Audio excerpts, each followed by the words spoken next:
Well, let's see, the first step along the path to where we're going to end up eventually in Germany, I think, is historically linked to the fact that the Prime Minister of the time, 1938, was Chamberlain, wasn't it? And he was trying to keep Hitler at bay with promises. And the promises weren't awfully good, but in 1938 the British defences were all called up. That is to say, I mean the additional things to the regular services, like the Territorial Army. Well, I was in the Territorial Army, in the sappers, and had been since 1935.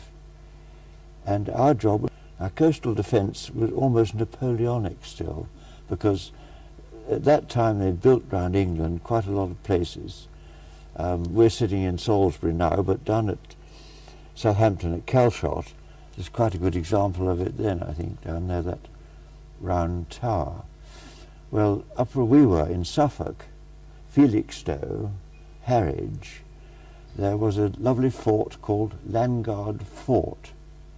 And this was a genuine ancient old fort with a row of guns all in the open, defending Harwich Harbour, which was a destroyer base, had been since the First World War, for anything going on in the North Sea. And this Landguard Fort had gunners operating the 9.2s. They had a couple of 9.2s, I think, and 6-inch guns. Quite big things, 9.2s. Not as big as a battleship 15, but pretty big. And in order that they could fire at night as well, they had searchlights. And the sappers had the job of looking after the searchlights and operating them. And that was our job. So in 1938 we all got called up, down to Landguard Fort, put on our uniforms, and found out what it was all about. And the only interesting point about this is that in 1938 there were lots of guys who'd been in the First World War, and the gunners, the colonel and the major, had been in the First World War, and they used to talk about what had gone on in the war. And so we had some idea of what shellfire would sound like coming in, and yeah.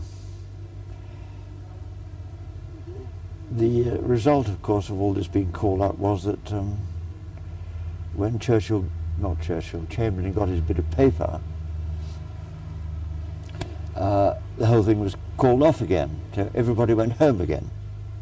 Well, in the interval, I had managed to get myself a private pilot's license at Ipswich Airport, which was not a very, it had been going about 5 years then, I think, and it was a good training school, but of course you had to pay your own way.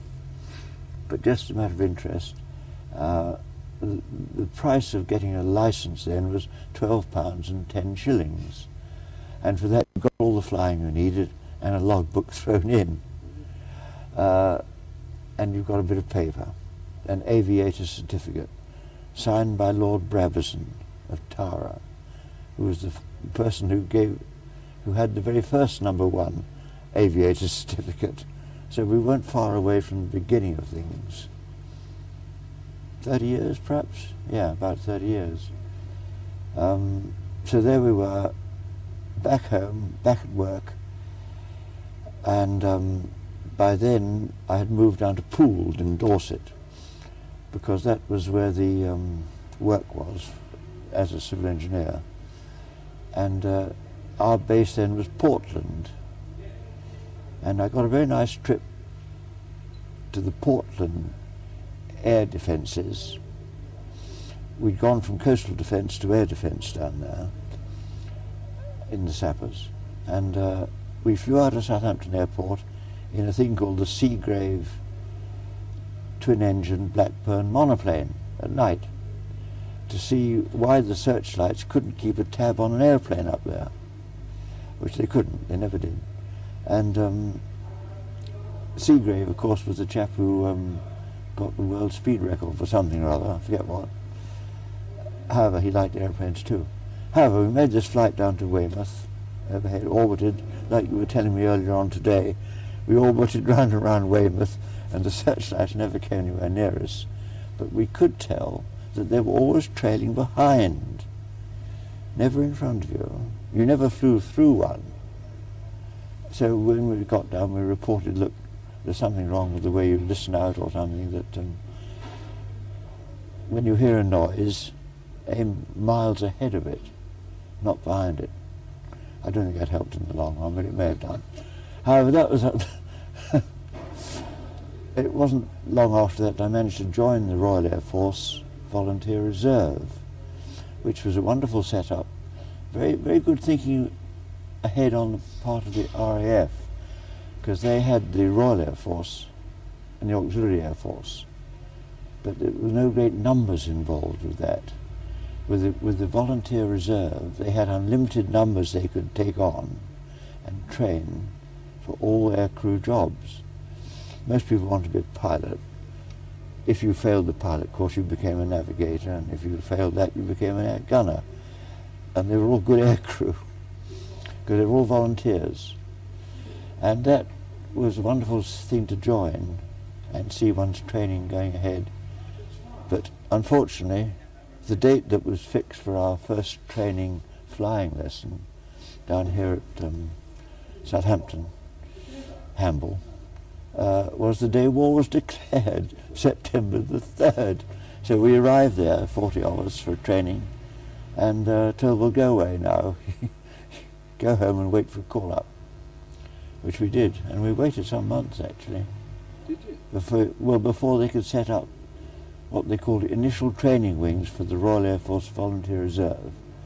And anybody who, and so many thousands of people were in it eventually. This is some fact that one needs to be aware of, really, that the willing volunteers were there. The setup was created to deal with them, and at all the coastal stations where there were big hotels empty, like Hastings, they made them into initial training wings. And we went to the one at Hastings, actually. There was one in Cambridge, all over the country. And Germans knew all about them because they broadcast on Haw Haw. We know you're sitting in the name of the hotel eludes me at Hastings, but we know you're sitting in there and we'll soon shoot you out of there. But they didn't do anything about that, actually. That was 6 months, I think, we had there waiting before there was training establishments for flying sufficient to receive people from the Volunteer Reserve, either in England, and the Empire Air Scheme was then set up, which was training in Rhodesia and then eventually South Africa and Canada. People went out to do it there because there was much more chance of being able to operate a flying school without interference from the Germans. So in that way, in fact, we avoided the interesting part of the war, the early interesting part, because we went out to the first EFTS, number 25, at Salisbury, Rhodesia, in about June 1940. We'd waited since September the 3rd to then. Other people had gone through training schools in England, dotted about. However, the training lasted about 9 months, so we missed even knowing about the Battle of Britain. Now you'd think now that everybody knew about the Battle of Britain, but news didn't flow till afterwards at most events. You can't, because you don't know about it, do you?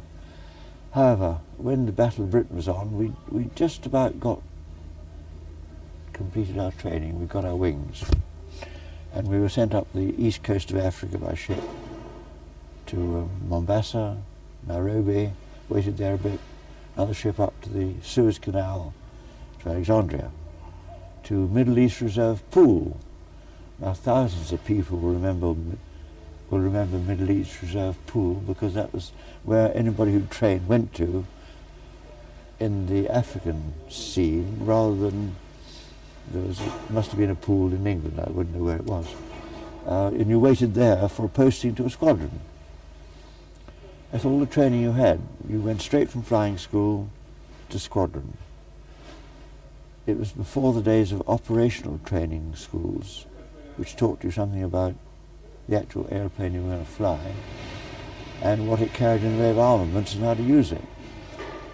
So we knew absolutely damn all, except how to get in an airplane, take it round and perhaps bring it back again all right. And that was about Christmas 1940. So the war's gone on now 15 months. Quite a long time. So we got posted. I say we, that's 4 of us, I think, were chosen to go to a flying boat squadron from Ismailia Middle East Reserve Pool. And I'm only saying this in case anybody else who was in that time there would be interested to hear. 40 people on a course. And I got a lovely photograph of the flying school at the end of the term. We were posted from Ismailia to go to Malta, which was there were 2 flying boat squadrons in the Mediterranean, both Sunderland squadrons, 228 and 230. They were regular squadrons pre-war. Well, the wonderful thing was, as just a trained pilot, to get a trip up from Alexandria to Malta with the British fleet. We didn't just go in a taxi or in a freighter. The whole fleet was going out on a sortie looking for the Italian fleet. And we went on board the destroyer Defender. I think they had about 7 destroyers, a couple of cruisers, and I can't remember the name of the... I don't think there was an aircraft carrier, actually. I don't think there was at that time, because the Illustrious hadn't come out then. However, we had this lovely trip up, about 3 days going up to Malta, and I can remember the Defender, one of the lieutenants saying, "Well, we're just going over the top of a minefield now, so we hope we'll get through all right."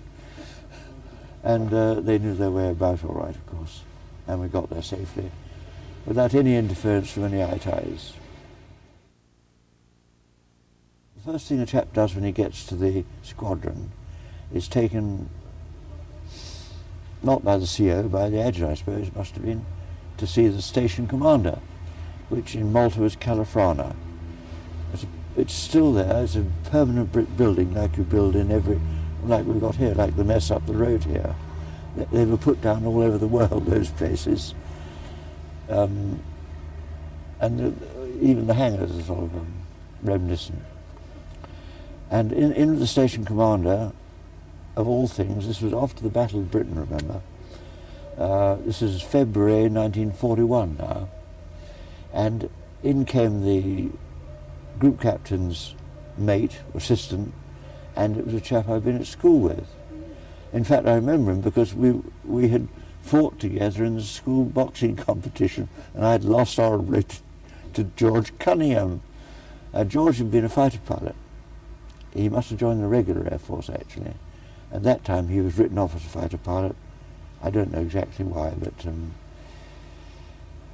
there he was. And so that was interesting to meet somebody. And because real friends who you remember, even ones you fought with, are good value. And you feel you're part of the setup then. And the other person who was around at the time was the chap in charge in Greece of the Air Force, was an Air Vice Marshal Delbiac. I only remember him because he also was from the same school. And we were really going to operate to Greece as one of the places. I wasn't to know that Greece was going to be the end of it all as well. But he was there, so I thought, well, it's in good hands, really. There's 3 of us. We'll try and do something. Well, we were lucky enough to join a boat, flying boat, Sunderland, T9048, operated by a pre-war C-class. You mentioned that name earlier, and the C-class sticks as being the Empire boats. He was skipper of an Empire boat before the war, BOAC, before the war. But he, of course, since he was RAF trained, regular trained, he was a New Zealander, and he'd come in to the RAF, and then when he joined the when he left the service after his short service commission. He was on the reserve and went for BOAC.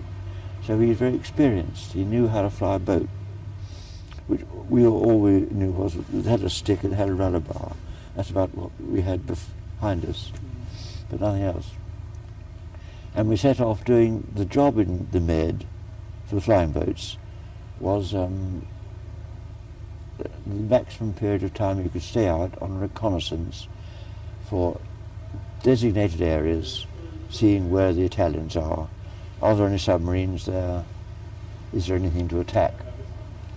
And that's what we normally did from day to day. The only one real trip which served some purpose that I can remember, and only had from February to April with the squadron, so it wasn't very long. In fact, only 1 month clear of a start or an end. It was the time when Malta was beginning to be attacked by Messerschmitts supporting the Italian Air Force with their Savoia Marchetti 3-engine bombers coming over night and day. And although the Italians were attacking Malta, it needed the Germans to come with their Messerschmitt 109s to defend them. And that was quite a job for the local Hurricanes, of which there were about 1 squadron. And one always was mentioned the 3 Gladiators, which had actually kept the fight going until that Christmas of 1940. But they were sending out, the Battle of Britain was over then, and they were sending out some Hurricanes from England to the Middle East. At this point, there wasn't a Spitfire in the Middle East at all. There wasn't a Spitfire in Malta. It was solely Hurricanes. And they could fly as far as Gibraltar, get put on an aircraft carrier, and then they had about 2,000 miles to go to Malta. And they did, I may not be right on the 2,000, let's say it's between 1 and 2,000. They would come as far as they could with the aircraft carrier from Gib, supported with destroyers, before flying these Hurricanes off at the maximum of their range to reach Malta. And they had long-range tanks to help do this. And we were lucky. They had 12 Hurricanes took off from the carrier, and our job was to go out from Malta, meet them halfway, which was off the African coast. Eludes me a bit, but Tunis is somewhere there, and I seem to remember a name called Kirkener Bay, but it was well along towards Gibraltar, say halfway, and we set off just ourselves, one Sunderland only. And our job, in my logbook, says magnificently, escorting Hurricanes to Malta. Now, you can quite understand that that should be reversed in recognition of the situation, really. And but that was how one went out happily, not seeing disaster in any way. We'll go and escort those Hurricanes in, because at the end of the trip they'll be quite sure of finding it, whatever the weather. And we duly met them off the Kirkener, somewhere up there. I think the Kirkeners are an island, actually. And I can't actually in my mind say I can see the 12 Hurricanes formed up around us, but they must have been there because we got them all back. And that was one of the early successes, because previously he'd lost a lot through chaps running out of petrol and not reaching the island, such like things. And that was the only trip which I claim was worthwhile done. And after that, these Messerschmitts kept coming, of course, in spite of 12 Hurricanes. It was hardly a fleet. And the war in Greece was coming to an end, because clearly the German invasion gave the Italians a bit of help, and made a notable difference to how they kicked us out of Greece. But before that happened, we had in fact lost a couple of Sunderlands on the water from Messerschmitts coming in. Radar, there was a radar station in Malta, very low level stuff only. And if the Germans came in from the west side of Malta, low level, and up over and down into the bay where we were, they could just shoot them and be out to sea up towards Sicily without any attack going up for them. And we lost 2 boats that way. So there's 2 boats, 2 crews without boats. And to safeguard the situation, the 2 boats which were left, I think, were both sent to Alex to take to operate from there. Where are we now? April 1941. And in Malta, in Alexandria was 230 Squadron. They were based there. They had about half a dozen boats, I suppose, but you never knew with a boat squadron because you all went off on trips on your own, rather like a submarine, and you never gathered together as a squadron. We had in Malta, but not in Alex. We lived on board a ship in the harbour when we weren't actually flying, and that was a merchant ship. Can't remember its name, but it was 230s really, and we shared their accommodation. And that was perhaps one nice trip which I really enjoyed. I'm saying this because it's important to set up your attitude as to what's going to happen next. The night trip from Malta to Alex was done, our dear old captain, Pop Glover, who'd been flying the C-class boats, tripped up coming down the steps at Califrana, which were nice, these nice brick, usually were built up, a nice row of steps going down, and if you're not quite looking after yourself, you can fall over down there. And he fell over walking down the steps, broke a leg. So our second pilot, Flying Officer Lillian, was fortunately granted captain for the trip, and I was the only other person on board as navigator. So that night trip from Malta to Alex, we had a skipper who was the second pilot who did it beautifully, and I was navigating. So that's the only worthwhile thing I did in my 3 months in the squadron. Draw some lines on a bit of paper. And I can remember the radar was a new thing then, but the wonderful thing was it was a downward-looking radar, ASV-1 I think you called it, air to surface vessels I think. And when we got to Crete, which was a dogleg trip, on this radar picture, like looking into that thing of yours there, there was this sort of difference between water and the mountains. And we knew we'd got there, so that was a happy alteration of course. And we arrived at Alex, and then there were crews in Alex who hadn't got a boat, senior to our captain of that trip, Lillian. So he went down again to first pilot, and Henry Lamond took over, another New Zealander, regular, been in the Air Force when the RAF had Stranraer flying boats, biplane, I mean as old as the hills, but they still had them in 1940. However, he became captain, and we were sent straight up to Crete, because it must have been then about 20th of April, I should think, because the evacuation was on. Everybody was pulling out. And we had one good day, marvellous day. I think it was the day we flew up to Suda Bay in Crete and landed in the evening and refueled. And the 230 Squadron were there looking after refueling operations. But this bay, Suda Bay, had in it the wrecks of several sunken ships because the Germans had been bombing it. And there was a great big hull sticking up, the York. I can't remember whether the York was a battleship or a cruiser, but it was a big boat. It's probably there to this day, but the funnel was still sticking up, I should think. So it rather limited the sort of waterway you could use. However, we spent the night there, slept there, woke up, went for a swim in the water in the morning, and spent that whole day. We did 3 trips, I think, up to Greece and back.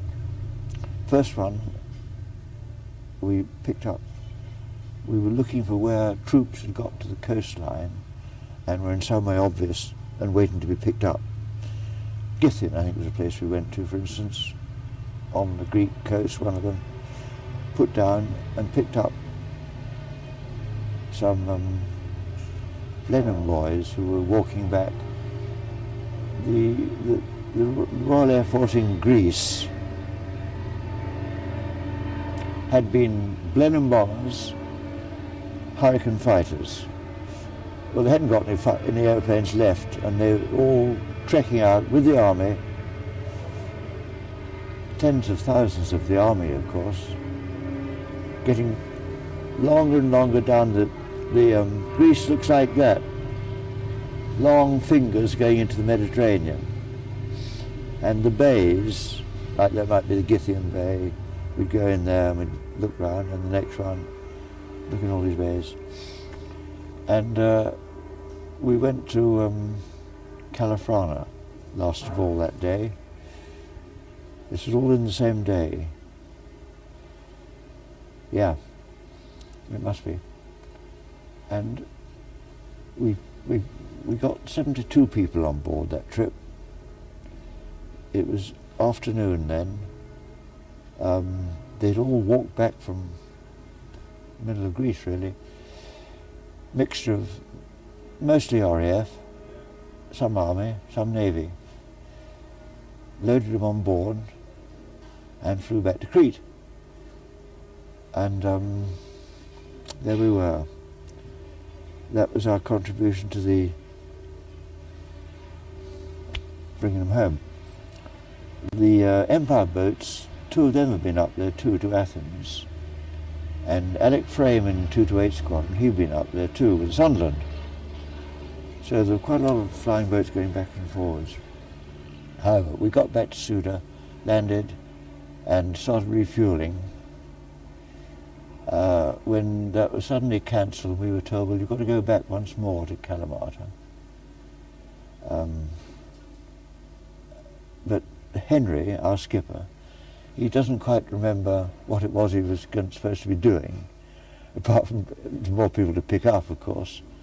But it was going to be a night trip. And, well, we did set off. And the evening had calmed up and it was a bit murky. And I remember I was actually in the midships starboard gun hatch, nursing a machine gun. And Henry was flying it, Lillian was second pilot, and some of the crew were asleep down below. When we actually found Kalamata Bay again, there was no light, it was murky, misty. And I can see, looking out on my side, there's a row of mountains. As you go up into Kalamata Bay, there's this row of mountains standing like this wall is. And I can see that as I was munching away to crust of bread. And I thought, that's nice, we're there. And that's the last memory I have of that trip, because I don't remember anything else till I came to about a couple of days later, lying in a hospital bed. But we do know what happened, of course, because 4 of the crew survived. The skipper, he went through the windscreen and out. Lillian, he didn't come up again, the first pilot. Bristow was a spare pilot. I don't know where he was. He must have been standing behind the 2 pilots, I think, because he survived without a scratch on him, more or less. And the next day, the group captain, who we'd been sent to take a message to, of all things, got away with Bristow, our 4th member, in a boat. But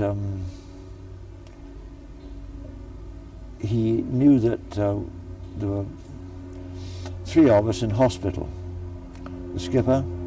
Davies, the engineer, flight engineer, he was lucky. He was down in the Bombay actually when it happened. And what had happened actually, arriving at night, of course, one had no real idea of your height above the water. It was dead calm, pitch dark. And so you can presume, and Henry doesn't really remember, that you would set up a very slow rate of descent to the water and make a normal landing. But the information is that when we had 300 feet on the altimeter,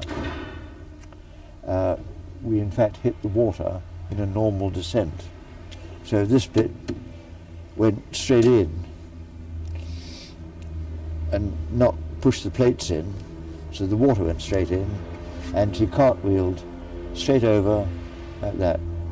We know she cartwheeled straight over very accurately, dead wings level, because the wing came off upside down and stayed with its floats sticking up. Those little wingtip floats, you remember. They were still there apparently. But the hull had gone down with everybody in it. Well, the Greeks must have come out in fishing boats to pick us up.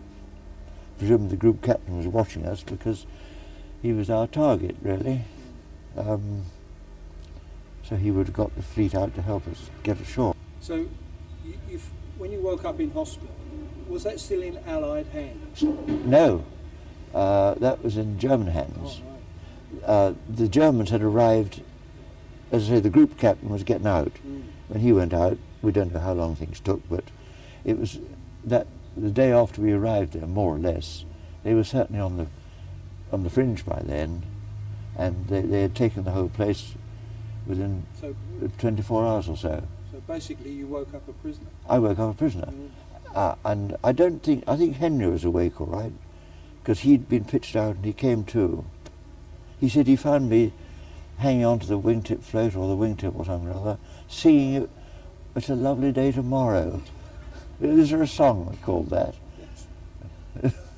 Well, it wasn't a very good thing to sing, was it? However, dear old Henry was walking about. Davies, our nice flight engineer, he was in hospital. I said he was in the Bombay. Well, he got flung onto the bombs, of course, which were waiting up there, and it crushed his chest a bit. But he survived being in Germany, all right. However, we came to, and this is the important bit.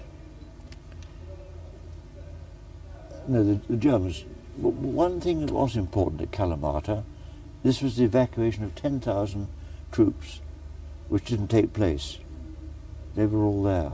And a bit like to happen not much further on, Singapore. When we could walk, which was only about 10 days actually, we were taken to Corinth, and of course Corinth, we must have been there when the Crete was taken, because Corinth was a German base for Ju-52s, and there were hundreds of them, because we could see them flying over all the time. And then we were taken up to Salonika, and that was the end of Greece, really. We walked pretty near Olympus. We always claimed we walked over the top of it. It felt as if we had, but we can remember the route because nice villages, nice cottages, all had chimneys and all had stork nests on the top. And that's my picture of Greece. Yeah. So Henry's with us now, and this is the important bit. At Salonika, which was another army camp, well, everyone knew where Salonika is, didn't they? Big army camp. Yeah. One person there came in, and as it happened, we both felt something ought to be done about the drains. Jack Best had brought a Maryland. He was in Abu Qir, I think, base at the time, the Maryland. His trip was to be up to Malta and land, reconnaissance, same as we were doing, really, and then next day come back to Abu Qir. Well, he couldn't find Malta. I would say he couldn't find it, they couldn't find it. They didn't find it.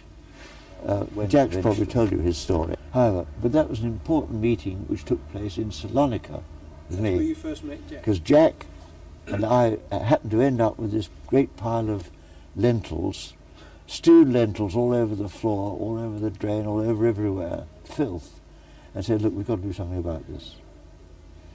And that was an introduction which has lasted till now. I mean, dear old Jack. I learned my trade in what we both agreed ought to be done.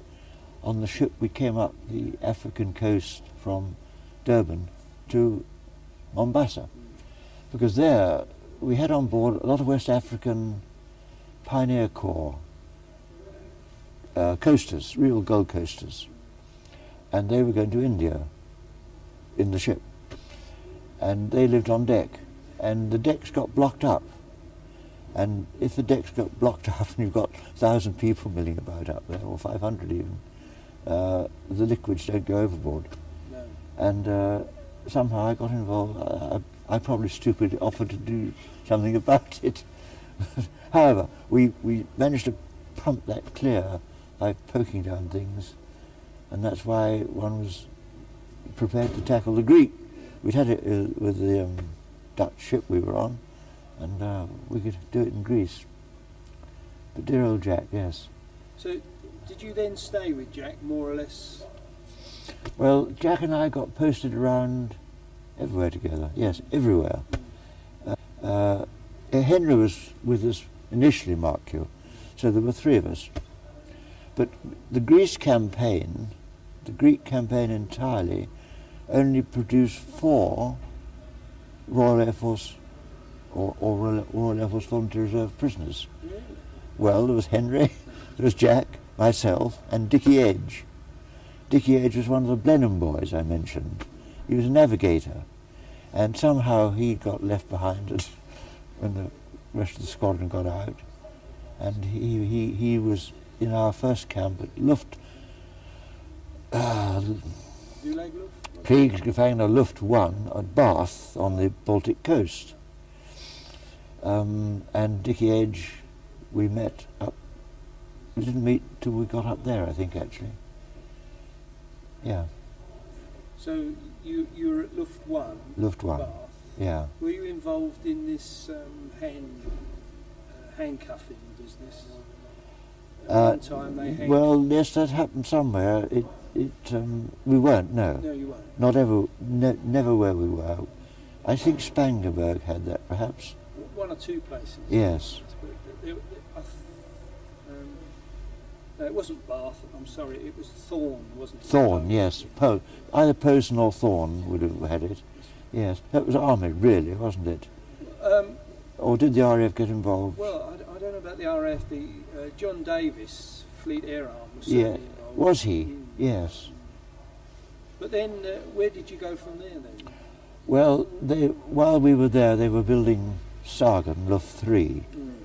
And when it was ready, the first gang out was from Luft 1 down to there. Was that all RAF there at Sargon? Sargon was totally RAF, yeah, as was Luft 1, of course. Yeah.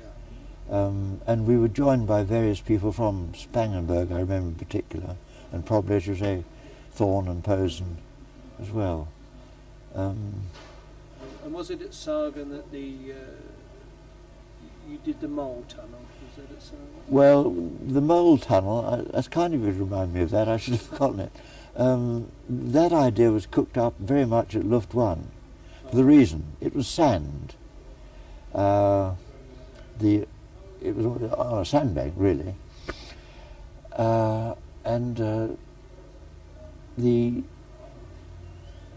It was wooden sheds, as usual, and a wire barricade round it, double wire barricade, the normal, with postern boxes. But it was only about 40 feet away, this fence. In fact, one Christmas, when the snow was this deep, one of the guys, for fun, a Lysander pilot of all things, because they were shot down in numbers, weren't they? He said, he was going to make us. Why he wanted to do it naked, I can't imagine, but I can't remember his name now. But He wanted to leap out of his window and tunnel through the wire and in the snow, within the snow as it were. I suppose he actually tried it. I can't remember him actually trying it. I'm quite sure that that bit of snow and the idea that he was going to crawl through the snow, I just couldn't understand why he had to take all his clothes off to do it. However, one chap did it. Twinker Hill did this. He did better than that. Yeah. Walking around the circuit one day, and don't forget the goon box is on the corners, you might say, and he made straight for the goon box,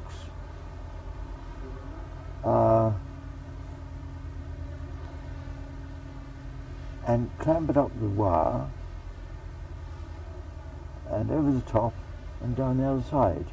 He'd spotted that the chap couldn't see him if he was really behind the, put a pillar in his way, as it were, and he couldn't see him.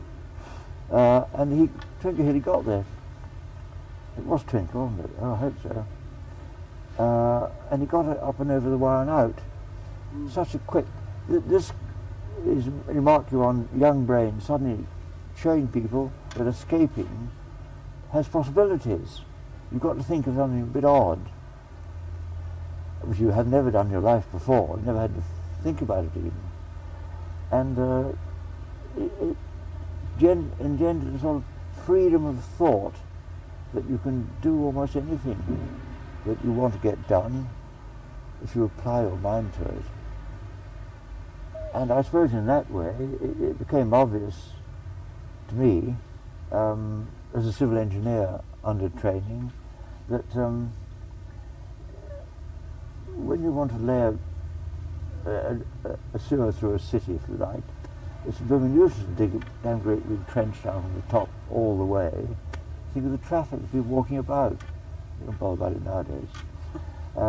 But if in fact you sink a shaft and then tunnel, you can lay the thing out of sight and out of mind for everybody. And that's what we did in Ipswich. We laid sewers by tunnelling. Not necessarily long ones, but from manhole to manhole. We just built the manhole and linked them up. So this was off in my brain anyway. Well, it's the same thing with digging a tunnel to escape, of course. You go down and you go along. But the difficulty was always finding where you put the sand when you bring it back. And I reasoned that in such a short length, good heavens, only from here to that blue and white airplane up there, we've only got to find a home for enough sand for us to get in there. And I hadn't done it then, we were only thinking about it. It's quite a short tunnel. Well, if you lay 3 people end to end, that's 18 feet, isn't it? And that's how much sand you've got to get rid of. Not 100 feet of it. And that's fairly simple, because you can lose 18 feet walking around the compound. And that thought stayed there while we got posted to Luft 3.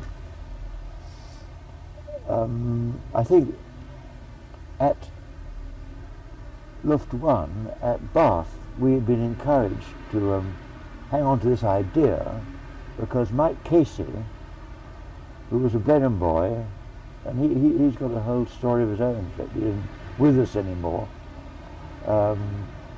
because if history is important, so is a way to send Blenheims to war not worth missing. Blenheims over in France were sent on reconnaissance over Germany, unescorted. Well, go to Karlsruhe or somewhere and then make for England. And Wing Commander Day, who was the CO of his squadron, Blenheim squadron, been in France, he'd only just been made a Wing Commander. He said, well, I better do the first trip, I think, because it seems a bit dicey to me that if we get no cloud, unless we've got cloud cover, it'll be very dicey. And he set off to do the first trip to show his squadron that it can be done. But he got over the target in Germany, which was only reconnaissance. It wasn't a bomb anything, just reconnaissance. And the cloud all cleared away, and it was clear skies up and down. But he didn't turn back, which on reflection he knew he ought to have done. He went on to carry out the orders, and he got shot down by a couple of Messerschmitts within a few minutes, and his crew were killed. He survived. Now he's Pricky Day, Wing Commander Day, who was became quite the famous senior British officer of RAF camps throughout the war, because he fought the Germans the rest of the time until he got out. But Mike Casey was one of his pilots of the same squadron, and I don't know how many got shot down on that same business.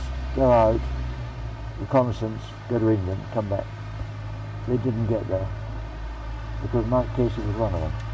He was in Spangenberg with Day, but he was at Bath, he was the camp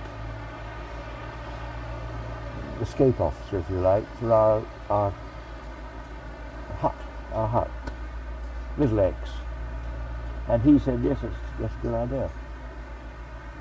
So, was it just you and Jack went ahead with it?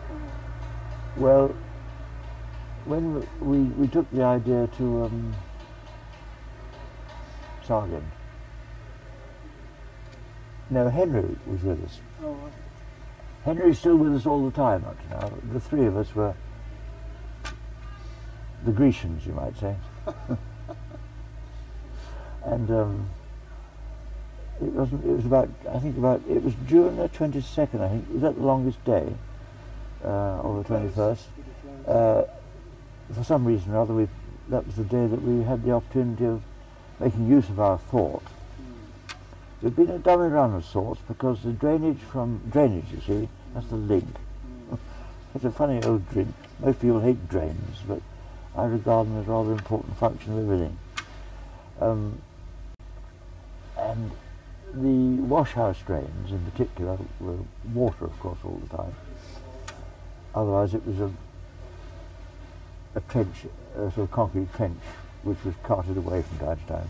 But the liquids came to a soak-away, stupidly located by the Germans halfway between the huts and the wire. Now that's half the distance for a start.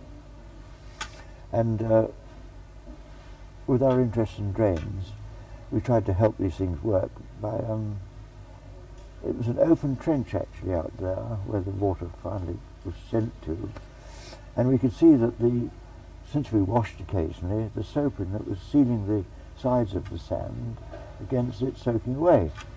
As you scrape the sides, the water would vanish. And this is where the bells started ringing.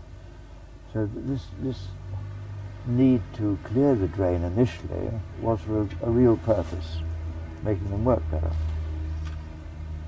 And it may be that with the Germans, we can't remember, we there established a relationship between us and drains, so that when the time came, we were recognized as functioning as we did last time. Because the second occasion was with our planning going on that, look, we've got a starting point here, all we need is to pick the right time to do it. All we collected before we went was some food. There was a lovely guy, here, names again, gone, who looked after the escaping. Lieutenant Commander, missing, gone.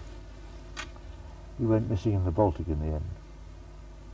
He got out, but he got made up by a chap called Fanshawe, some escapers, food, mixture of all the good things they'd got in the Red Cross parcels, and said, go on, okay, try it out, the scheme. Which meant that they would cover for us if we weren't there on the appels.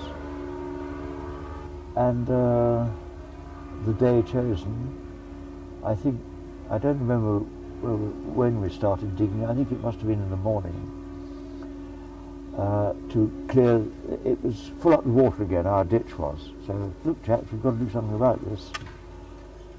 And the Germans came and watched us clear it again, they thought. But when we'd scraped off enough of the slime that it actually soaked away, which is probably conveniently after lunch. We were out there, and Henry was a fairly small chap, a wiry New Zealander. I say wiry because he had a lot of strength. He was a little older than us. He's still about. He was put in the bottom of the drained out trench. Jack and I were on top, still scraping away and extending the drain a bit, the trench a bit further, as cover for Henry doing the first dog in there. So he's only done about, I don't remember, 3 or 4 feet perhaps, 3 feet down, and he had to scoop out a hole he could get in, which is about 2 feet by 2 feet, and get it as long as you can, 18 feet, 20 feet. Which he did. Jack describes how halfway through the Germans came out to look at what was going on, and he had a rough time, sort of, well, we can't talk to him, of course, they shut up or anything, but Jack didn't have much German, but he had enough to say sort of, it was during the 22nd, sehr heißt, he kept saying, sehr heißt, whew. I don't know what I did. I probably hit at the bottom of the French actually. And dear old Henry really got that a long bit. And that was one afternoon, on the evening, they covered for us on the evening of Pell because we got in there as soon as we could get in. And a nice guy called, I don't forget his name, Searcy. Bill Searcy? Bill Searcy perhaps. He was an Australian. There were plenty of, I mean, the Commonwealth was really the Commonwealth in those days. But he was Australian in the Air Force, because he was at Sargon. And he offered, and did, plug the hole behind us. He put the cork in. We were in, he corked it up. And he corked it up to really well. I mean, he had some hard work to do, but there's plenty of sand to do it with. And it was quickly back to being a drainage trench. So it fortunately filled up with water because everybody went for a wash. And so we were covered from behind by a plug and water. And there we were, 3 of us in line, digging for victory. How far did you have to dig on that? Well, that's a good, I can't honestly answer the question and know the answer to that. But I think I read, and it's only on reading somebody else's book that you wonder what you did, if you did it that way. I'd rather leave it as a fact that we went, if anybody else knows where that ditch was from the wire, the actual boundary wire, the double barbed wire with the goon boxes, had inside it another barrier which was, I suppose, about 12, 15, 20 feet from the real barrier. And then there's the pathway inside that, and we were a long way inside that. So it was over 50 and perhaps 60. What did you do about breathing? Well, that was a piece of cake. You see, it was good old sandy soil, real sand. It was a Saxony sand, and wood and fir tree forests. And to build the camp, all the trees have been, I think they've been lopped off at pretty low level. However, their roots were largely still in the ground. Their roots seemed to go out more or less like a beech tree does. It goes out level rather than down. And so we knew about depth because we stayed with the roots. And it isn't far from the roots to the surface. So we had a pranger, like a steel poker thing, from the boiler probably, to poke up a little hole. And if you poked it up, aimed well forward, you both got the air and the light in, but you could also see where you were going. And we were heading for a certain tree. So how far would you say you were below the surface? Well, the top of our hole, I would say the hole was, our tunnel was about that deep. Can you call in that? I should think the surface was about there. So you're about 2 foot down? Perhaps less than that even. we were relying on the roots for support. And I think unless you went to the roots, the bit between the roots and you would drop down, even on a burrow. And we hadn't time to rubber it up and down like a rabbit, I mean, to make it smooth. It wasn't far. It had started, I suppose that's about it actually. Can't really say. How long would you have been in there altogether then? Well, that's a job to remember that one too, but history says that we tunnelled all that afternoon. We went to sleep at night, somehow. I hope we had lots of air holes, I don't know.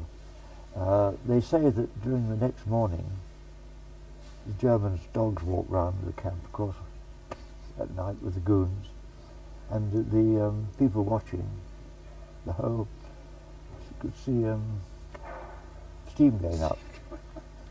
They say that. I don't know whether that's true or not. It wasn't that warm down there, really, I don't think. But the dogs went across and sniffed the holes, they said, too. But the goons just walked on anyway. So they probably thought the rabbits were having a fight down there. Don't know. But however, nobody interfered with us. And we spent the next day tunnelling. And I thought we got out that night, actually. So we had one night underground. Memory can be a bit feeble on this, you know. But we knew where we were because of these holes. And that's the secret. I think we pictured this before we got in there. That from low level, you haven't got the soil, you only got to take it from here and put it there. They all told me that I went out first, or at least I read it somewhere, and I don't know whether that's true or not. Henry had dug the initial bit. It's just like any of us did it. I don't know. But the wonderful thing was, when you poked your head up through we only had from there to there to claw away, and quite a little hole, and you know the Germans are walking up and down outside, night of course. But you can poke your head up. You've got to get your eyes out somehow, otherwise you're no better off. And see where the Germans are. When they're awake, out across this dirt track around the place and into the shrubbery there and trees. There's wood and trees. I can't remember us all there in a huddle. I can't picture that. But I can remember looking back at the camp, with the lights of course, all lit up, and the noises going on, which one hadn't thought about before, all the camp noises. And then we turned and did we change there? Did we undress and get our... Because I think we were in pants and vests for the digging, and they're full of sand. You must be quite mucky, dirty. Yes. Doesn't matter, anyway. We all came out without any difficulty. I mean, the Germans were there, but because you can see them, you don't do anything if it's not... doesn't look reasonable. We weren't chasing through a line of fire, I mean. There was no fire. And we set off into the woods. I can remember walking that night, we were three together, and we followed a railway line, I think, when we could. What was our target? Our target really was the nearest airfield. Well, we know from history that that was Cupper, which is where Lorne Welsh and Walter Morrison got to after walking round Sargon village for a week. They had a week out, I think, before they got there. But that's the only place they could find an airfield. We knew about that one because we had details of a Ju-52, which we watched taking off at Corinth.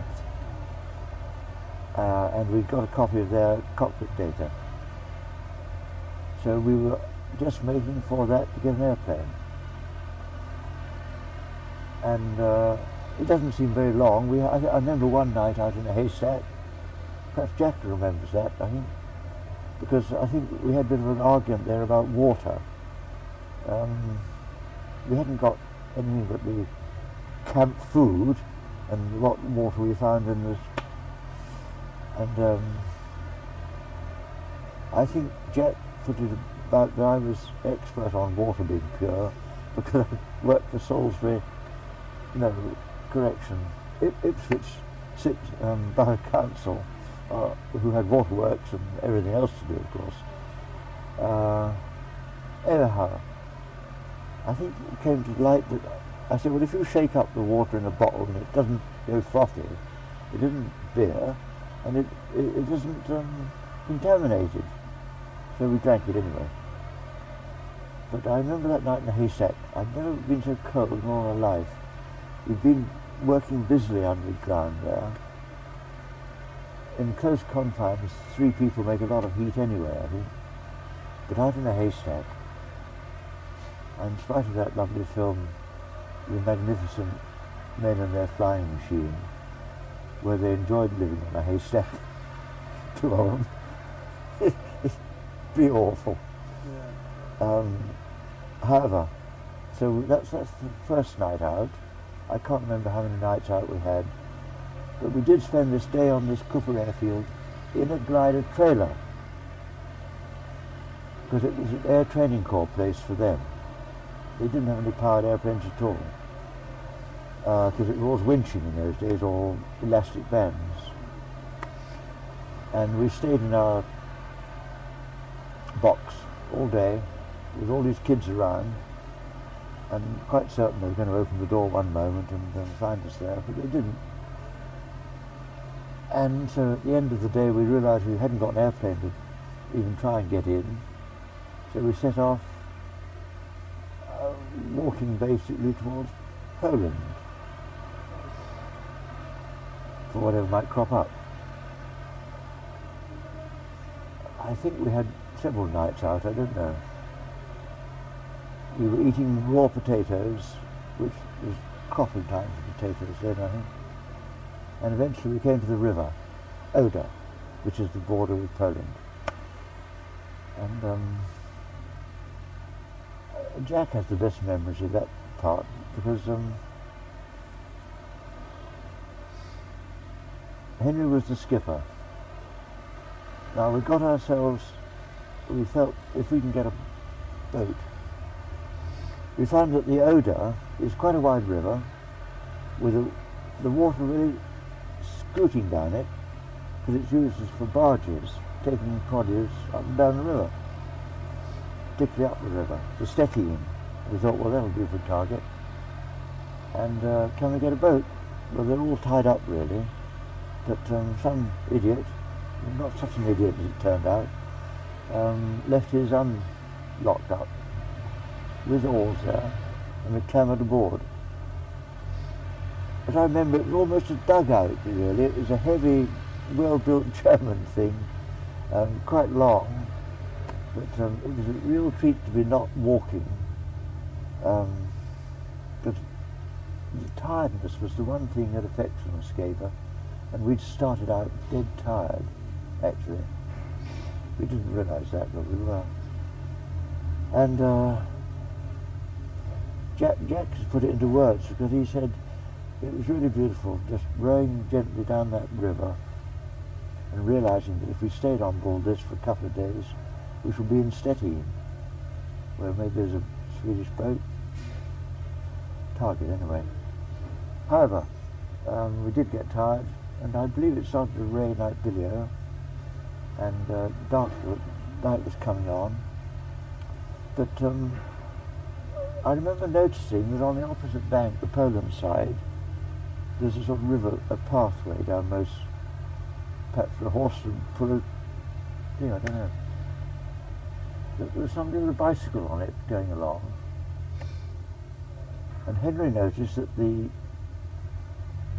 ship, the tugs towing these barges, were always, when they went by, they were always waving at us. He thought, that's a bit of a welcome, isn't it? But you see, it wasn't. Dear old Henry, we ought to have known. We must have been quite muzzed by them, because we went into a marshy bit, and I think we put the boat upside down and crawled underneath it to sleep, because we hadn't slept for a long time. And that's the last memory of freedom I had. The thump on the hull, and I still believe to this day it was that chap on the bicycle going along was catching us out, because the owner of the boat had reported he'd lost his boat, and being Germany, they're very efficient. And we lost our letterbox last week and the nameplate on it from some bloody vandal, but the police, they would never find that. But this German, he found that boat, because he said, well, it can only go one way, it can only go up towards Stettin. I'll go and look for it.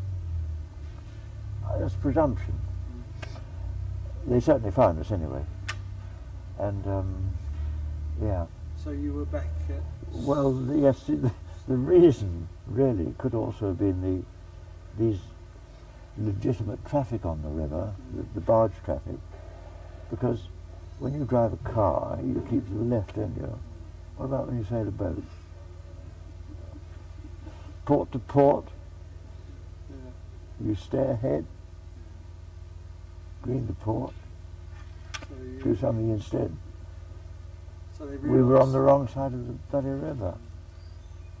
Is that right? I mean, I haven't got even thought to correct it since, but green to green. Henry came to this thought about 20 years ago, he told me, that he was a chump, because Henry was on the tiller and we were on the oars, Jack and I. And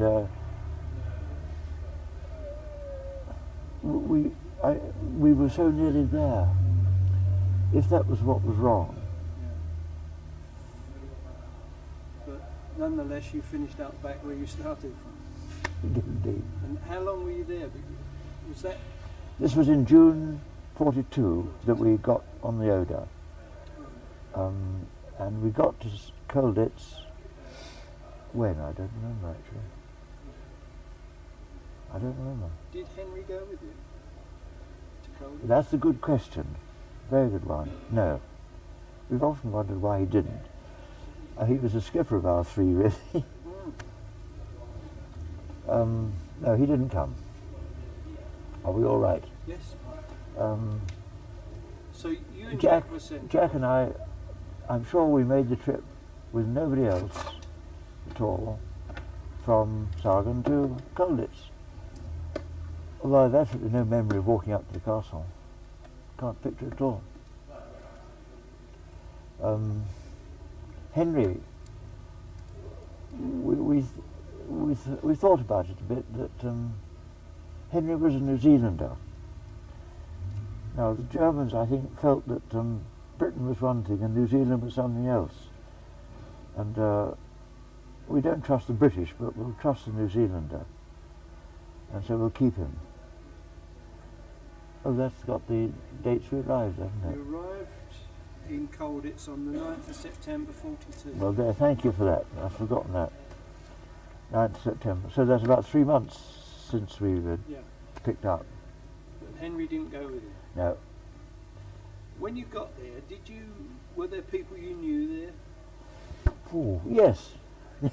Well, who can ever forget Dougie Barter? I mean, that's the only memory of my walking in. This magnificent arch, you've been there, haven't you? This magnificent arch with the heraldic whatnot on it, above it windows, and Dougie Barter sort of waving furiously from the window. Because we'd seen him go from Sargon, hadn't we? Yes, because he was there before us. Of course we'd seen him go from Sargon. Yeah. They got fed up with him there and sent him off. So we got a welcome, yes.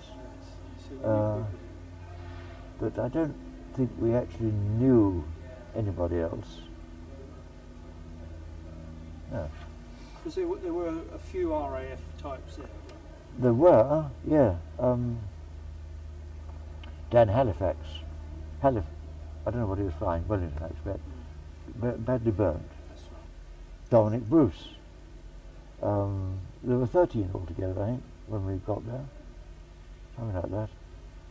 Oh, of course, don't forget the squadron leaders. Yeah, they're all in there. They're all in there. They're all in the book. The vital one, actually, eventually, was the one who lived in Jersey, and he was killed actually flying into the island there. He got below the cliffs and hit the cliff, not the on Alderney or not Jersey, Alderney. But he was a Blenheim pilot. Names. Oh, this noise doesn't help either. Was Chilupka there when you... Checo. I'm sure he was. And yet, no, he's not in the photograph, is he? I don't think so. I don't think... There's one photograph of the... Yes, he must be. However, he certainly came there. Dickinson was there. Pat Dickinson, another night boy, froze up on the raid to Berlin, I think, heading for in a Hamden or something. And Donaldson and Milne, Canadians, yeah. But they weren't pre-known to that. We didn't know them before that. No. Yeah. So how did you settle into the routine there fairly quickly? Well, there's Jack, yeah. Jack is a good mixer. Jack is a voluble person. He's got friends all over the world, really. And he knew some of the army folks who were there, I think, anyway. Did he? But I can't think of anybody in particular. I'm really thinking about the RF ones. I ought to remember their names. Names can't come out all easily now. Not without the help of that. I sort of looked that photograph up. What do you remember of the... do you remember anything of the Germans in Colditz? Eggers and Hooker and Preen and people like that? Not Preen. He's before our time. The one who did go before our time was the chap who wrote the book, of course, too, Pat Reed. Pat Reed, yes. Was I there with Pat Reed? I'm not sure. Only for perhaps 2 or 3 months. I think he went there. If we got there in September, he went. Not that it matters. Not that it matters significantly. Reed went in October 42. You got there in September. September, yeah. So I said we only had a. I mean, I can't say I couldn't remember anything about him. And Hank Waldle, because he was our... Dear old Hank, yes. He went as well, didn't he? He went with Pat. Went with Pat, yes. That's right. Yes.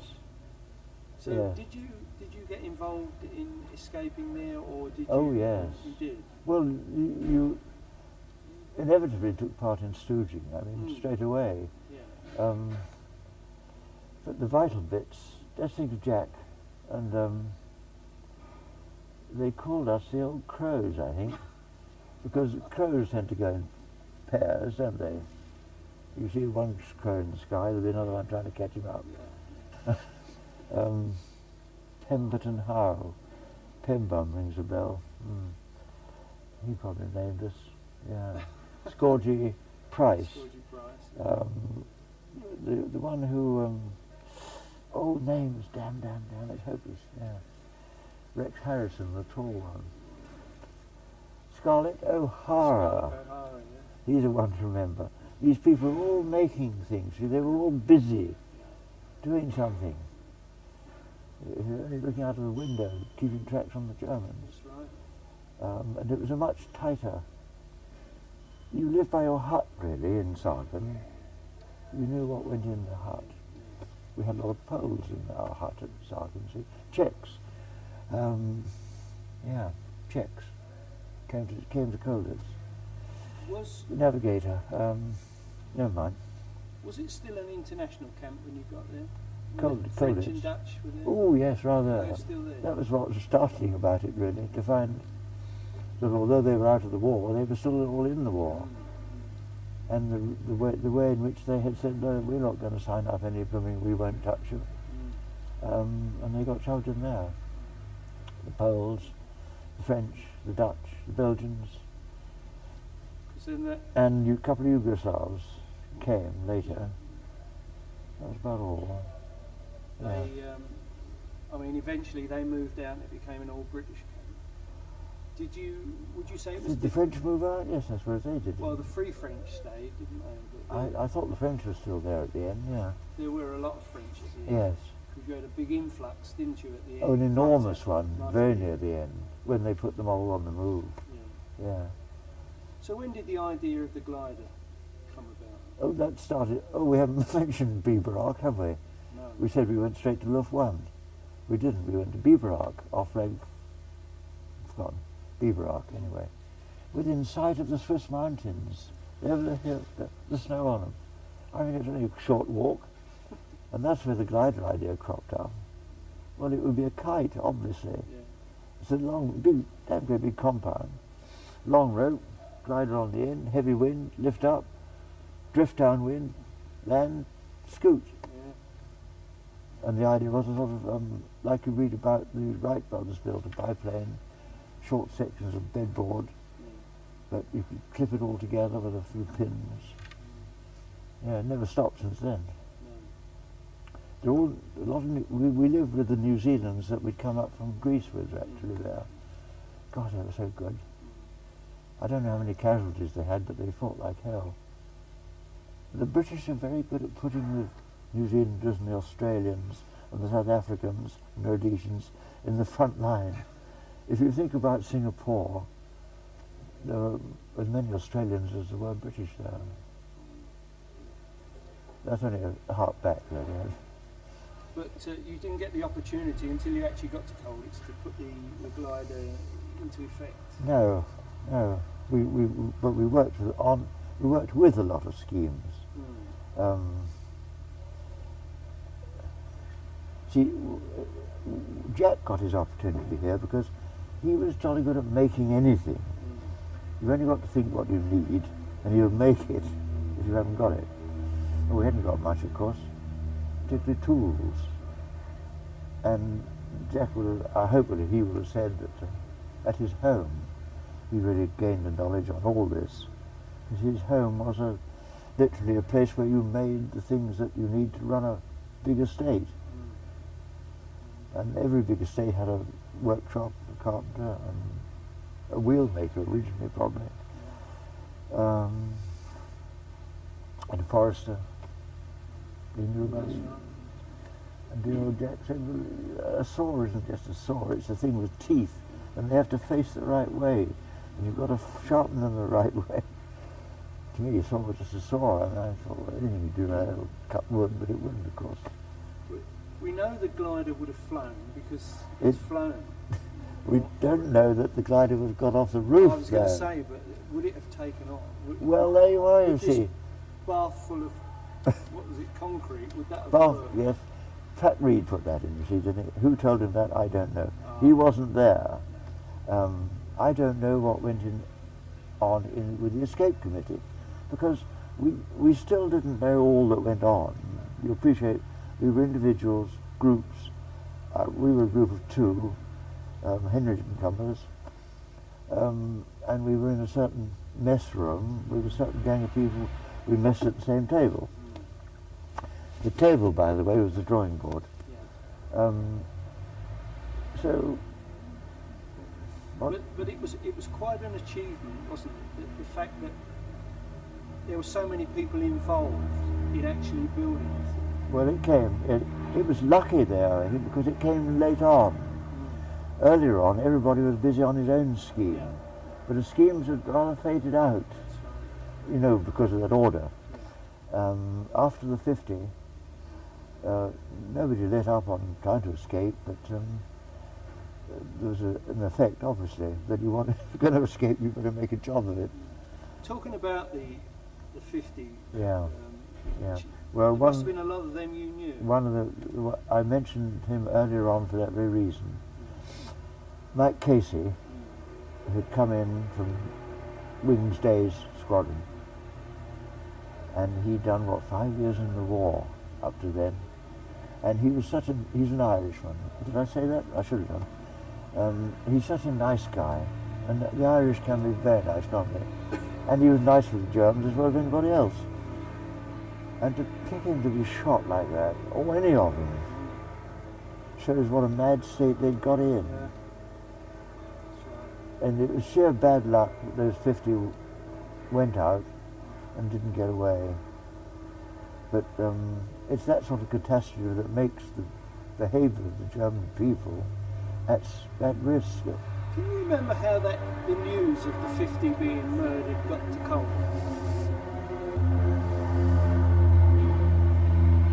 I think it must have come in from, I don't know. Because there were 25 that, or about 25 that weren't shot. So did any of them? 76 got out and 52 were shot, weren't they? Something like that, yes. 3 got away, didn't they? 3 Norwegians and yeah. Who came to Colditz after the shooting? That's what I got to try and picture.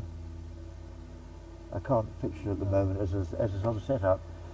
I don't know how they told us. I guess that it was SBO to SBO initially, so the German SBO, whose name I can't remember, at the time would have told Colonel Todd, and Colonel Todd would have let it be known. I think they would have done it that way, because that's the proper way to do it. And above all, the real German services behaved properly. And when I say that, the 50, of course, were dealt with by the rotten Germans, and there were enough millions of them in there to keep them in power. Going back to the glider, if we may. Yes. Pat Reed has told this story about the bath full of concrete. Yeah. What was your plans for well, now we've got to bring another friend in here, Dick Lorraine. Oh, right. Major Dick Lorraine, Royal Engineers. We did the same sort of training together, you see. He qualified, I didn't, because the war came. He was given the job of putting up the launching. Well, Tony Rolt was our boss, you see. He was the managing director of this little company building the glider. He had converted it from, I'd often talked with Jack about, look, we can make a glider to go off the Canadians' dwelling. Their room up the top of the castle there was under that roof on the side that we were going to go off the high one up there. It had a flattish roof. And I had pictured a single-seat glider, a very skeletal type thing, a skeleton of a glider, chucked off the roof there by enough men with a perhaps very short run, no more than 10 feet perhaps, like they do off Brighton Pier once a year. Right? Because that was the way it seemed to me that you can very nearly launch a glider off a nil takeoff run, as they used to on the Downs, when the wind's strong enough and the air's going upwards. You can get in that, and if you're aimed down low enough, the wind will actually take you away. And I twigged this when watching the snow. I think that's been described somewhere, that with the wind blowing on the castle from the west, I think the castle was a line north-south more or less, river. The wind goes up and over. It doesn't go round it. So you saw the snow going and up? I could see these snowflakes, and they're going up. And quite a good old movement too, about 5 miles an hour I should think. And this meant to me that there was an upcurrent, and glider boys live for thermals and upcurrents. And that seemed, we got a roof, and we got some wind in the right way, and that was enough to start thinking about it. But then, in parallel, dear Lorne, not Lorne, no, not Lorne Welsh, no, he didn't go into this. Our managing director, come on, out goes. Tony Roll. Thank you, Tony. Tony cropped up with Walker, Captain Walker, David Walker, was that he had this idea that there's a bloody good roof up there, that you could launch a glider off there. And that was the vital link of the pieces, because he had the a managing director capability, which I certainly haven't got. I'm building this alone. Well, I'm a bloody fool to be doing that. But that was good, real good. And he brought along with him the approval of the escape committee to tackle it, which was Dick Howe was doing it then, not Pat Reed, of course. Pat Reed had gone. Dick Howe was still doing it. He stayed doing it all the time. All the time. Yeah, of course he did. And he had a lovely mate with him, Lulu. Dick and Lulu were a pair. Yeah. Another couple of crows, really. I mean, more than Jack and I were, because they really did some work. And they said, "Okay, go ahead," which meant that they gave us the opportunity of setting up a stooging system, which Tony did entirely. I had nothing to do with that at all. Well, it was easy for me. I just sat at the drawing board and tried to think of how to do things. And Jack went into gathering all the tools he needed. And there were 12 other people who actually were good at making things, in particular metals. Yeah. Now, squadron leader, it always comes out, but it won't at the moment. But we'll look it up. He had been a Cranwell-trained RAF type, right? And when you join Cranwell for training in the RAF, you really get a training in how aeroplanes are built. And importantly,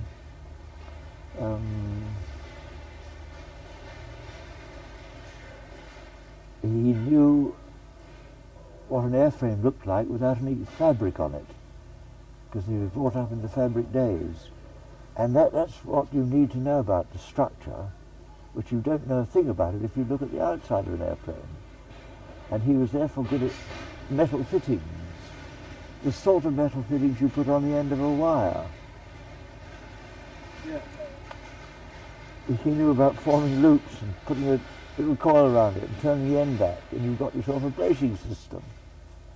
And he was good at making metal fittings and finding it, because he lived in the Saal house as a squadron leader. Lockett?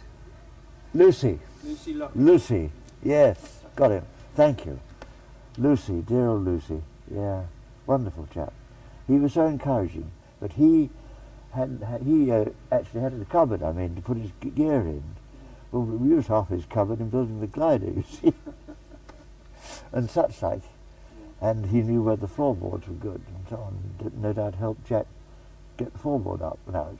Was Skelly Ginn involved? Skelly Ginn, he came into it. Clever with his hands. He came into the glider fly in an Odeum. Yes, he was good. I can't remember what individual people made. No. It's too much. I know Pat Ferguson was involved as well. Pat Ferguson, he came to the gliding launch, yes. But who was the one, I'll ask this once again in case anybody can pipe up and say who it was. Sitting up in our work, everyone knows about the workshop, don't they? And sitting up there, I can remember one day, after we'd made the wings and got the ailerons, thinking about them, he was splicing cables. Now, this is Lucy Lockett's ends we needed, just turn things back and splice them through. Wasn't Bosun Chris? Well, it might have been, but yeah, it might have been. But Bosun Crisp didn't have a, what are the Scots way you call it, a kilt. This chap had a kilt on, and I can see his kilt there now as he sat there quietly. Bosun would have shown him how to do it, but this chap... Well, the famous kilt wearer was Peter Allen. He was, and there was... It might have been Peter. There was another one as well. I never asked him if he can remember splicing cables, but he says he remembers being in the loft. These dozen people were all making bits. But Jack was the woodworker, and the woodcutter, and the woodgetter, and the scrounger, and with Checker's help, of course, because the glue, I think I can remember once walking around the courtyard with Tony saying, look, it's going to be thousands of little bits of wood. We've got to stick them all together, and we should need some glue. And of course, Czechia got it for us. German, very, very good German, made of animal glue. Pellets of like that stuff we used to find on the beach up at Bordsey in Suffolk, comes out of the trees and resin. forms. Resin. It is a resin, but it's got a name that isn't quite resin. But yeah, that's the idea. Resin that's congealed to form a jewel. Oh, jasper. No, amber. Got it. Yeah. That's it, amber. This amber glue, we could have called the airplane amber really because so I held it together. Yeah. And you used, I believe you used millet, didn't you, for the... Well, when it came to, we got the fabric on, which I haven't got on this yet. Oh, here we are. What we hadn't got was this lovely stuff called red dope. But millet did the same thing. But that was a historical thing. I always find out that originality doesn't really exist. Somebody's always done it before. You say you started off with the idea of a very skeletal thing. Yeah. How did we sort of develop to a two-man glove? Oh, well, I think I must have said, well, look, or perhaps Tony said, I mean, who knows. If you're going to make, I mean, if you look at that fuselage, the same has happened here. It's a single-seater, but there's so much room in a fuselage, you put another one behind you. And it seemed natural. Dick Howe. Perhaps Dick Howe said, well, you can get one in, you can fill it up. I think he did. Yeah.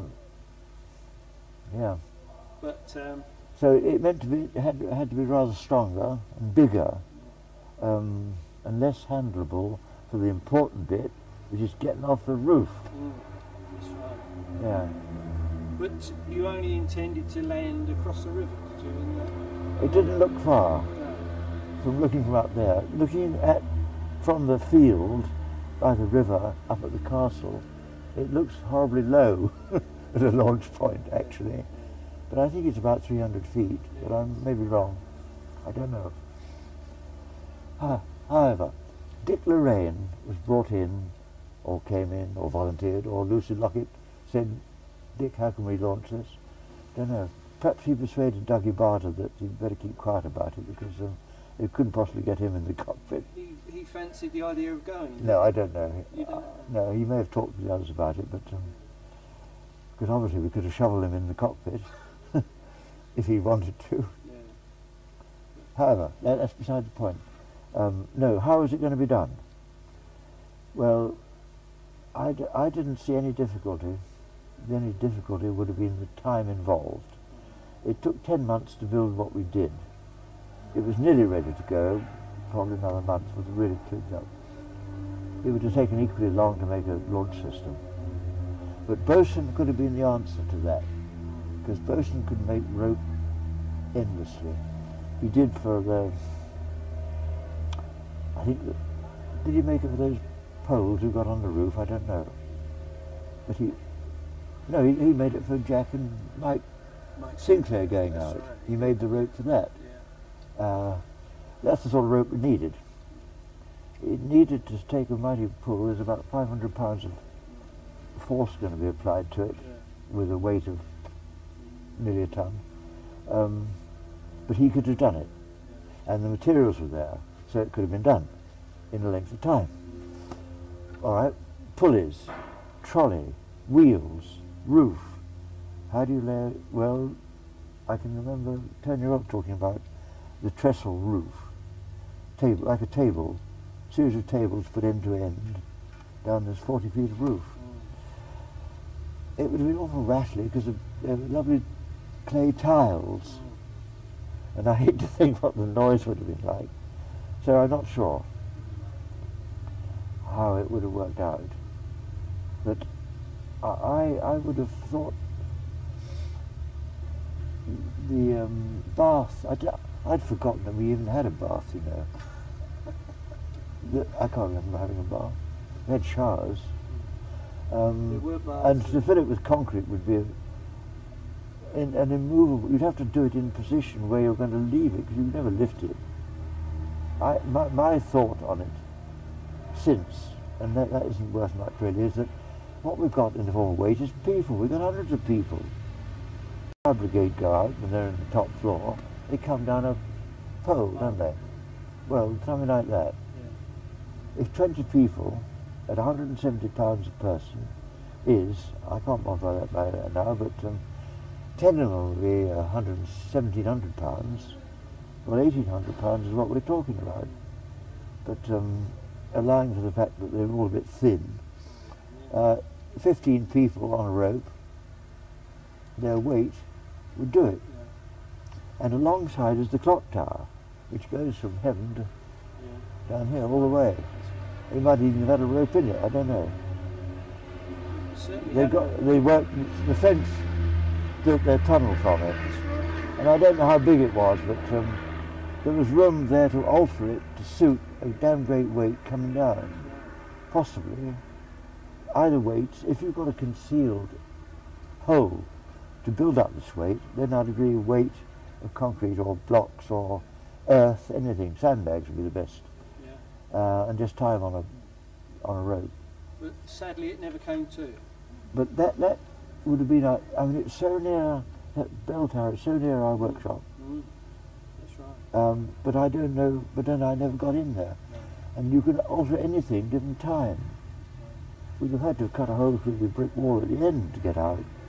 But it's so easy to do. That may look impossible, but that's so I think the makings were there. The roof, if it was the right way to do it. And I still rather fancy my low one off the Canadian's roof, because that was... Probably would have been, especially if you chose the right time. The right time, yeah, it would have been... Can we move on a bit from there, Bill? Yeah. What do you remember about the actual liberation of the castle? Well, only through what I read. You don't remember personally very much? What can I picture? You see, it's spoiled by the book, because I can read about it, and I picture the door opening, and this chap standing there with his Tommy gun. You don't actually recall that? No, I don't. I mean, I can't even recall where I was at the time. No. But one has to presume that we were up there. We'd certainly all been watching the progress of the Americans through the windows, because they all face that way. I can't help on that. Whose decision was it to go up and assemble the glider? Because you assembled it on a lower floor, didn't you? Well, yes. I mean, we had. If you imagine these beams going across here was like the floorboards of the room below us. We were up in the top bit, and we had to make a hole in the ceiling. That's all.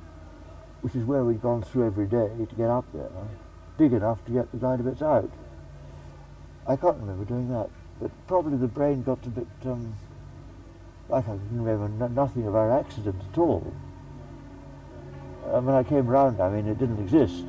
I'd survived. I was lucky. But do you remember actually flying home? Yes, I'll come to that if you've got time. Yeah. The important bit about putting it together, Jack has some memories on that, because he says we put it together the next day, more or less. Took it down. I'm sure he's right.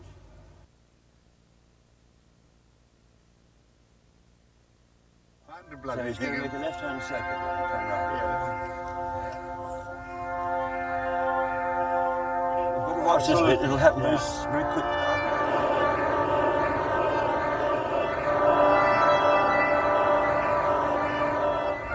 His position is beautiful, isn't it? Beautiful. Yeah. I think we should have invited Pupka and Eggers. Hold on, oh, they should. Perhaps they are watching. Perhaps they are. And just kiss it. Look at that. Beautiful. Oh, hey! Oh, brilliant.